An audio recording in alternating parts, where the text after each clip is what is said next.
The divine hierarchy has long ago abandoned time and space. Let me say that again. The divine hierarchy has abandoned time and space. It nevertheless still exists as an illusion, and we are present in that illusion. So the illusion has purpose. It has a reason for being. It has an essentialness that cannot be ignored. It's a very important thing. So what could the reason be for the illusion of time and space to continue to exist with a purpose? Well, it has to do with us, with humankind. By that I mean that we have work to do here in this place of once greatness.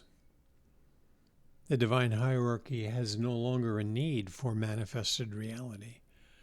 It exists in an invisible world, or a world that we don't understand. But the world that we are in, the illusion of time and space, is really important for our destiny, for our unfolding, for our coming into being as we pass away. So we are passing away from the illusion as we come into being as angels rising in the divine hierarchy. I know that's a little hard to understand sometimes, but if you think about it, it really makes perfect sense, at least it does to me, that the reason for living in the illusion is for us to set down our personality so that our concentration is no more on the material reality, even though it is very illusory. We place way too much importance on it. We give it all the credence. We make it our reason for being. And that is not our reason for being. And that's the thing to be decided, is what is our reason for being? And I want to talk about the idea of God's will and the joy of God's will. That's our reason for being, to participate in the joy of being in love with the will of God.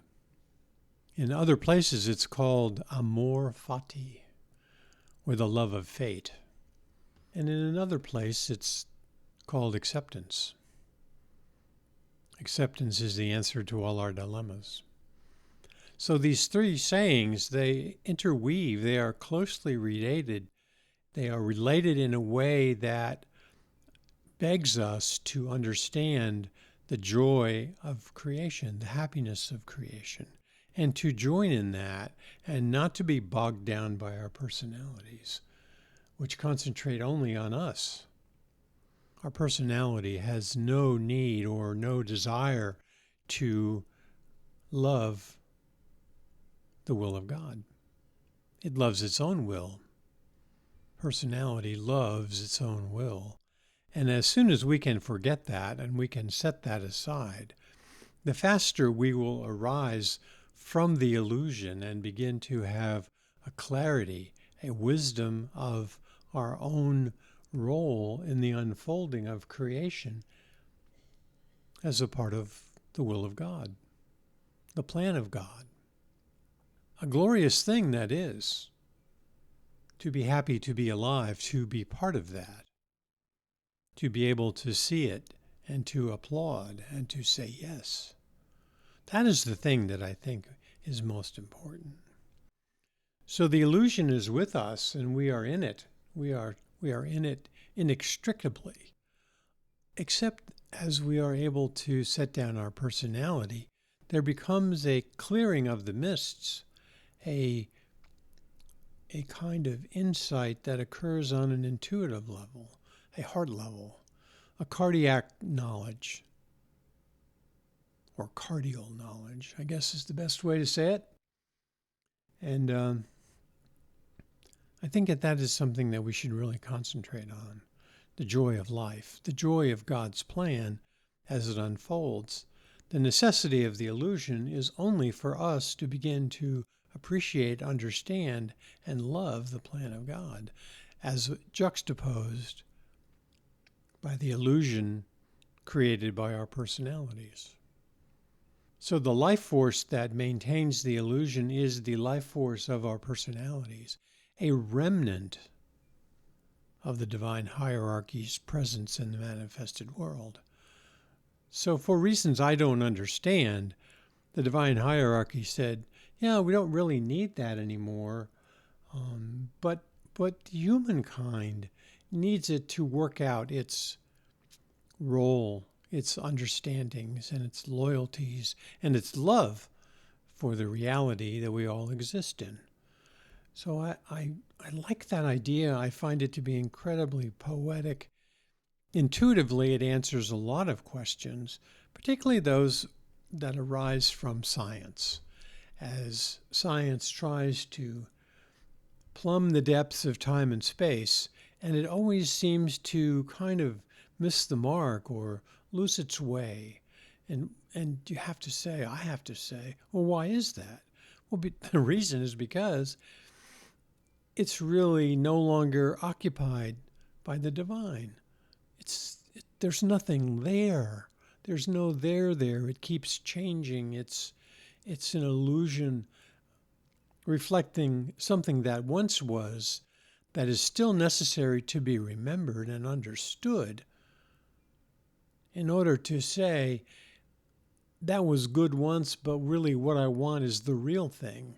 I want the knowledge of the will of God and the joy of the will of God to be manifest in my life. That is the plan I want to be part of. And it seems as though, and I'm just kind of projecting here a little bit, that it's the non-physical reality that we really want to be part of. That's the one. That's the one we want to evolve to and rise to be part of that in the most glorious way. So that's what I'm thinking of these days. The illusion of the material world, the world of time and space, and the purpose of that illusion. Because it does have a purpose. It's not an illusionary world or an illusory world with no purpose and no reason. Well, that doesn't really do much for you. But there's a reason. There's an important reason. And that reason is to set down your personality and rise in the divine hierarchy, to be an active part in the will of God. So that's the thing about being in the illusion. You're not an active part of it.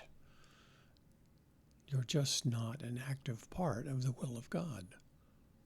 So that's my meditation, and I hope you will take up a similar meditation to see where that might fit in your world and in your path towards the self-realization that comes from setting down personality. Amen.